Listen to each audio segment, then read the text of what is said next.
Bismillahirrahmanirrahim. Assalamualaikum warahmatullahi wabarakatuh. Bertemu lagi dengan saya, Tini Budiatini dari SMA Negeri 1 Bojongsoang, Kabupaten Bandung, Provinsi Jawa Barat. Seperti pertemuan yang lalu, kita akan membahas tentang akuntansi. Yang lalu kita sampai pada pembahasan bagaimana bentuk dari jurnal umum seperti yang ada di sini ya. Kemudian setelah kita tahu bentuk jurnal umum, maka kita akan mencoba mencatat transaksi ke dalam jurnal umum dengan menggunakan kunci yang sudah saya jelaskan pada pertemuan sebelumnya. Di sini ada beberapa transaksi yang harus kita masukkan ke dalam jurnal umum. Transaksi yang pertama, di sini kita lihat ya. Nanti kalian bisa mengerjakan selanjutnya. Saya hanya memberikan beberapa contoh saja. Yang pertama di sini ada tanggal 1. Tuan Hadi menyetorkan uang tunai 500.000. Perlengkapan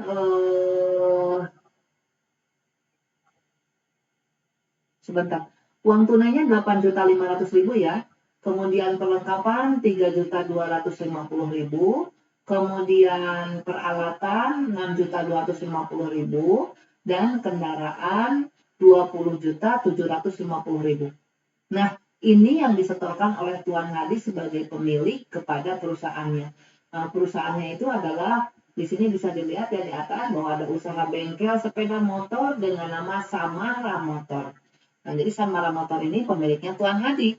Pada saat pertama melakukan aktivitas atau melakukan usahanya, dia menyetorkan sejumlah uang tunai, perlengkapan, peralatan, kendaraan sebagai modal untuk perusahaan Samara Motor ini. Nah, oke, kita coba transaksi ini catat ke dalam jurnal umum. Kas, perlengkapan, peralatan, kendaraan, semuanya masuk ke dalam aset.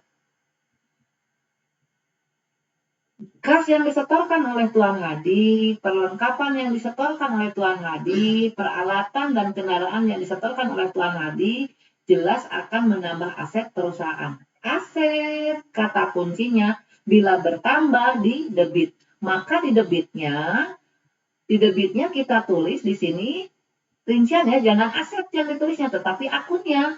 Itu karena akunnya berbeda-beda, maka kita tulis yang pertama kas. Yang disetorkan 8.500.000, berarti kasnya di debit. Perlengkapan juga di debit, peralatan juga di debit, kendaraan juga di debit. Nah, itu ya. Ini rincian dari aset. Jadi semua yang disetorkan oleh Tuan Hadi itu akan menambah aset, maka ditulisnya di debit. Tulislah di debit secara rinci. Kemudian apa yang di kreditnya? Nah, apa yang tadi aset tersebut disetorkan itu menjadi modal bagi perusahaan. Berarti modal itu kan golongan 3. Berarti modal dengan adanya tadi yang disetorkan oleh Tuan Hadi tadi, maka modal tersebut atau modal perusahaan tadi jadi bertambah. Modal bila bertambah itu ada di kredit. Maka kita tulis di kreditnya. Modal Hadi. Jumlahnya sejumlah total dari apa yang ada di debit. Begitu ya.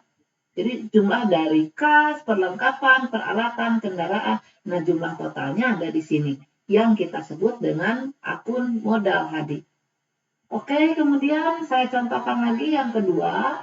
Menerima pendapatan jasa atas servis sepeda motor dari pelanggan 1.500.000. Menerima, kalau menerima uang ini ya, menerima pendapatan berarti dalam bentuk uang. Nah, uang bertambah, uang itu masuk golongan aset. Bila bertambah di debit, maka di debitnya tulis oleh kalian itu adalah kas. Bukan asetnya yang kita tulis, tapi akunnya, nama akunnya. Kas yang bertambah. Karena uang yang bertambahnya, maka kita tulis kas. Sejumlah 1.500.000. Kemudian itu sebagai pendapatan. Dari mana uang kita terima? Karena kita memberikan jasa. Artinya uang tersebut adalah dari pendapatan kita. Maka pendapatan itu golongan 4. Bila bertambah ada di kredit. Sehingga di kreditnya adalah pendapatan jasa. Gitu ya, pendapatan jasa 1.500.000. Kalian bisa lihat di sini bahwa debit dan kredit itu harus selalu balance. Bahwa bila debit 1.500.000, maka di kredit pun harus 1.500.000. Boleh nggak hanya debit saja? Tidak boleh. Boleh hanya kredit saja? Tidak boleh. Jadi kita harus menganalisa dari setiap transaksi yang kita catat itu, apa pengaruhnya di debit dan apa pengaruhnya ke kredit. Kemudian itu ya beberapa transaksi, contoh transaksi yang kita masukkan ke dalam jurnal umum. Cara penulisannya seperti itu. Kemudian ini juga sama ya, bagaimana kita mencatat transaksi ke dalam jurnal umum. Kemudian setelah jurnal umum, semua transaksi yang terjadi itu kita masukkan ke dalam jurnal umum dalam 1 bulan misalnya, kemudian kita posting apa yang ada di jurnal umum tadi ke dalam buku besar. Apa itu buku besar? Buku besar itu adalah kumpulan dari akun-akun sejenis yang satu sama lain saling berhubungan secara sistematis. Artinya, kumpulan dari akun-akun sejenis itu, kalau kas misalnya, ada beberapa, di tanggal 1 ada kas, di tanggal 5 ada akun kas, di tanggal 7 ada akun kas.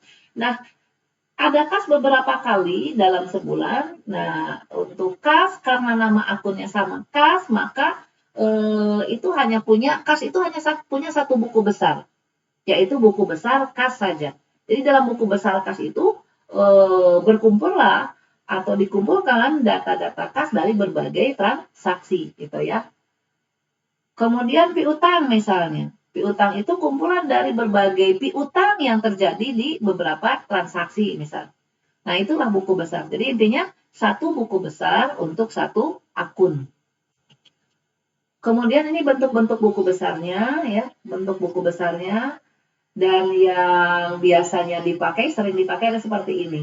Bentuk kolom atau berkolom saldo ganda. Berkolom saldo ganda. Ada tanggal atau ada keterangan, referensi, debit, kredit, saldo. Kolom saldo dibagi dua, debit dan kredit. Ini biasa dipakai, kemudian kalian kalau mau pakai yang ini boleh, yang ini juga boleh. Sama saja. Kemudian ini ada kolom tanggal ya, diisikan untuk tanggal, tapi yang pertama kita tulis adalah tahun dulu, bulan, baru, tanggal. Kemudian keterangan kalian misalnya yang akan kalian posting ini adalah diambil dari jurnal umum tanggal berapa misalnya atau halaman berapa. Referensi ini adalah untuk menandai bahwa ini udah di transaksi tersebut atau akun tersebut sudah diposting. Kemudian debit dan kredit, nanti ada saldo debit dan kredit. Oke. Langkah-langkah dalam memposting buku besar, gitu ya. Langkahnya seperti ini, kalian bisa lihat bahwa pencatatan transaksi pertama dalam jurnal. Nah, itu ya. Jadi transaksi dicatat seperti tadi saya bilang, dicatat yang pertama dalam jurnal, kemudian langkah selanjutnya masuk ke dalam buku besar dengan jalan memindahkan kolom debit jurnal ke buku besar sebelah debit. Kalau di jurnalnya debit, ya kemudian masukkan ke buku besarnya juga di debit. Kalau di jurnalnya di kredit, maka masukkan ke kredit dan seterusnya. Jadi buku besar itu hanya memindahkan saja. Kemudian tadi saya bilang bahwa di dalam keterangan ini ada kolom-kolom tadi ada, kalau kita lihat nih. Nah, ini tanggal ya.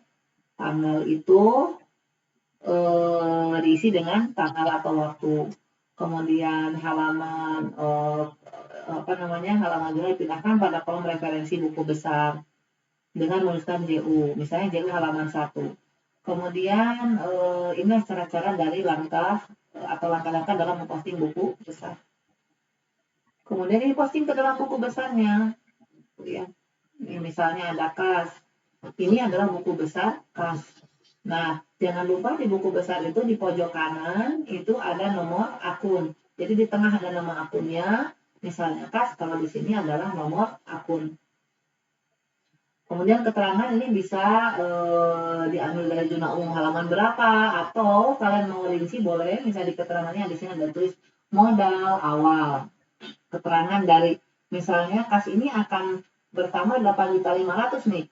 Nah, uang yang 8.500.000 itu sebagai apa? Nah, di transaksinya tadi kan dia sebagai modal awal. Maka di dalam keterangan kamu boleh tulis modal awal, gitu ya. Karena ini di debit, maka saldonya ada di debit karena angka pertama. Kemudian yang kedua, masuk lagi sebagai keterangannya sebagai pendapatan. 1.500.000 di debit, karena di zona umumnya pun di debit. Nah, itu maka kita tulis juga di debit. Sekarang berapa saldonya? Nah, di kolom saldo ini jadi bergabung.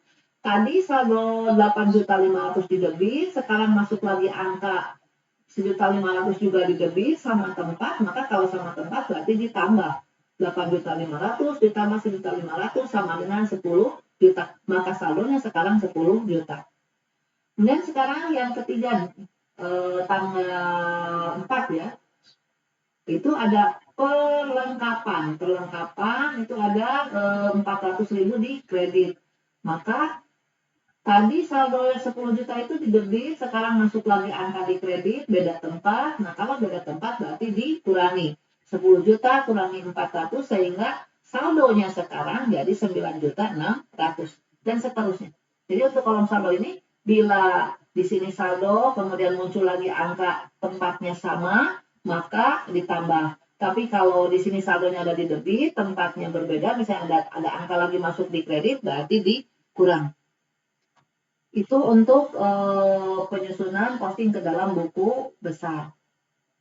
Seperti ini postingnya, kamu bisa lihat. Kemudian setelah buku besar, nanti pada akhirnya dari masing-masing buku besar tersebut, kita akan melihat saldo di masing-masing buku besar. Nah, saldo di masing-masing buku besar itu kita susun dalam satu daftar yang namanya daftar neraca saldo atau daftar saldo atau neraca saldo. Daftar saldo atau neraca saldo itu harus disusun secara sistematis. Nah, itu yang bisa disampaikan pada kali ini. Mudah-mudahan bermanfaat. Assalamualaikum warahmatullahi wabarakatuh.